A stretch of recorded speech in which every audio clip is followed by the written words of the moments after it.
ಭೀಮ್ ಧ್ವನಿ ನ್ಯೂಸ್ಗೆ ಸ್ವಾಗತ. ಕರ್ನೂಲ್ ತುಂಡಾಗಿ ಬಿದ್ದ ವಿದ್ಯುತ್ ಕಂಬ ಓಡಿ ಜೀವ ಉಳಿಸಿಕೊಂಡ ಬಾಲಕ. ತಂತಿ ಸಮೇತ ವಿದ್ಯುತ್ ಕಂಬ ಏಕಾಏಕಿ ರಸ್ತೆಗೆ ಬಿದ್ದ ಘಟನೆ ಆಂಧ್ರ ಪ್ರದೇಶದ ಕರ್ನೂಲ್ನಲ್ಲಿ ಜರುಗಿದೆ.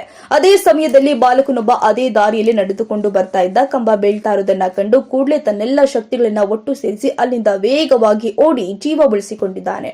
ಕರ್ನೂಲ್ ಮುನ್ಸಿಪಲ್ ಕಾರ್ಪೊರೇಷನ್ ಇತ್ತೀಚೆಗೆ ಈ ಪ್ರದೇಶದಲ್ಲಿ ಒಳಚರಂಡಿ ನಿರ್ಮಾಣ ಕಾರ್ಯವನ್ನು ಕೈಗೊಂಡಿದ್ದು, ಈ ಸಂದರ್ಭದಲ್ಲಿ ರಸ್ತೆಯನ್ನ ಅಗೆಯಲಾಗಿದೆ ಅಂತ ಅಧಿಕಾರಿಗಳು ತಿಳಿಸಿದ್ದಾರೆ. ಅಗೆತವು ವಿದ್ಯುತ್ ಕಂಬದ ಅಡಿಪಾಯವನ್ನ ದುರ್ಬಲ ಮಾಡಿದೆ.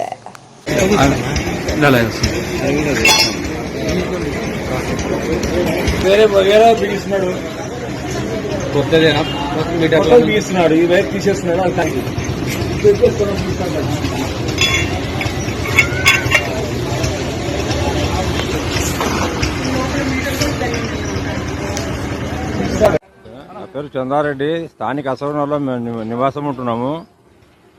ఈరోజు పొద్దున ఉదయం అర్లీమాన్ 7:30కు పాత పురాణ కాలం నాటి స్తంభాలు డ్రైనేజ్ తీయడం వలన అవి ఒరిగి కింద ఉన్నాయి. పిల్లవాడు అదృష్టవశాత్తు ఒక నిమిషంలో తప్పించుకోలేంటే పిల్లవాడు ప్రాణం పోయేది. ఇది ఎలక్ట్రికల్ డిపార్ట్మెంట్ వాళ్ళు కానీ డ్రైనేజ్ తీసే మున్సిపాలిటీ వాళ్ళని త్వరితగతిన చర్యలు తీసుకోకుండా నిర్లక్ష్యం వల్ల ఈ ప్రమాదం జరిగింది. ఇక్కడ ఇంతకుముందు తర్వాతనైనా ఇలా జరగకుండా జాగ్రత్త వహించాలని చెప్పి ప్రభుత్వాన్ని కోరుతూ ప్రభుత్వం తన చర్య తీసుకోవాలని కోరుతున్నాను. ఆ పిల్లోనికి అయితే డ్యామేజ్ కాలేదు. అదృష్టవాదు పిల్లవాడు బతుకు బయటపడినాడు. అన్నా, నా పేరు చంద్రారెడ్డి. ತಮ್ಮೆಲ್ಲರಿಗೆ ಸ್ವಾಗತ. National automobile Bagalkot. ನಮ್ಮಲ್ಲಿ ದ್ವಿಚಕ್ರ ವಾಹನಗಳ ಬಿಡಿ ಭಾಗಗಳು ನಮ್ಮಲ್ಲಿ ಆಕರ್ಷಕ ಬೆಲೆಯಲ್ಲಿ ಸಿಗುತ್ತದೆ.